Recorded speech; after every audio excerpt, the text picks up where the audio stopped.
name is Aurora Kenyon. I am a second year costume technology graduate student. I am most recently from Houston, Texas, although that's certainly not where I grew up. I think of myself as being from Colorado or from Oklahoma or from Missouri, all of which are places I have lived.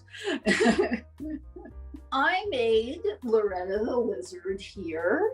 Making this particular critter came about because I had made a marionette last year of my grandmother, who was a real animal person, and I had intended the marionette to have an iguana just like lying on her chest because my grandmother tended to walk around like that and forget that the iguana was there, but I never got that to work.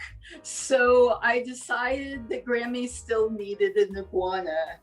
And so this is Grammy's iguana. I have a tendency to go with very naturalistic designs for things, not very stylized at all. And every time I do a project, I say, I'm really going to make it stylized this time. This is not going to be one of those Aurora super detail projects. Well, you've seen the lizard. So getting a paper pattern that actually worked was the first big challenge. The next big challenge was figuring out what to do with the surface. What I ended up doing after watching some YouTube tutorials and other things was using this EVA foam clay, which I then pressed into a mold of a scale pattern and applied to the surface, and getting that to stick and getting the details to come through and getting the right sort of size and shapes of scales in the right places was a huge challenge. Number 3 huge challenge, let me just hold this up here, was getting that to happen.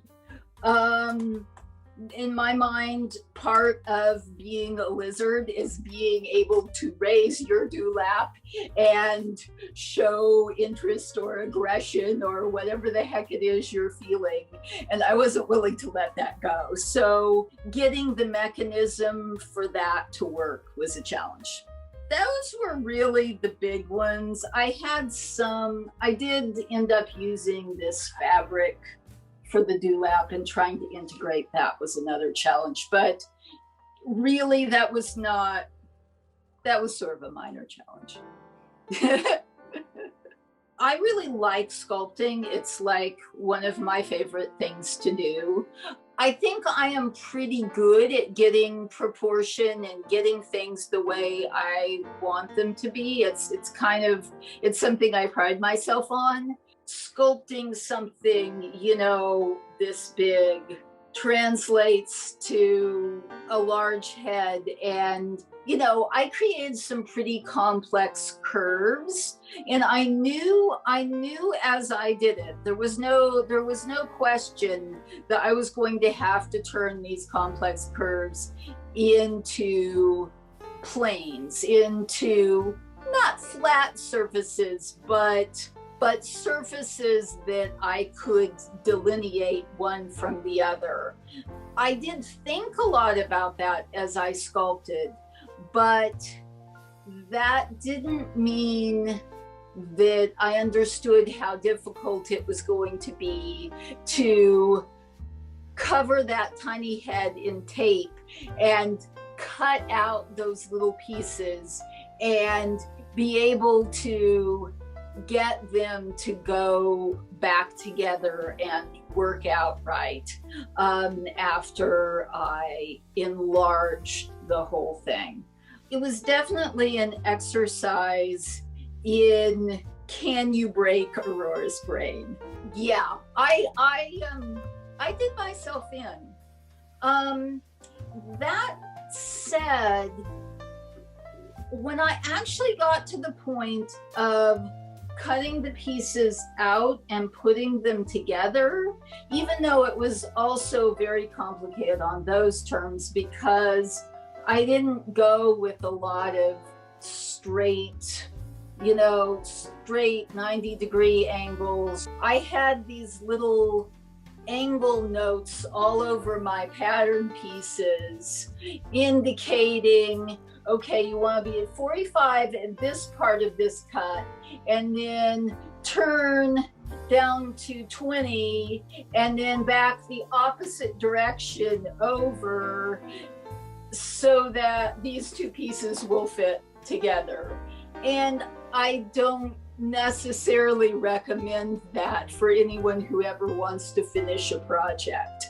But I enjoyed the challenge and it worked. I had very few pieces that I had to recut or change in order to get it all to fit together. So that was actually super, super fun once I got there. And then getting to decorate it was also super fun.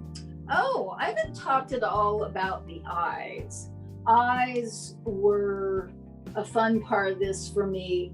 I probably made, I don't know, 6 or 8 different eye designs before I came up with these. And actually, I don't think I've glued them, so I can pop them out and show you. These eyes are actually a styrofoam ball inside half of a little Christmas ornament. I cut a giant hole in the styrofoam ball so that it would actually act like a pupil, because I felt like without the eyes, this was just this thing of horror. So I practiced until I had eyes that I felt like were looking at you without trying to eat you.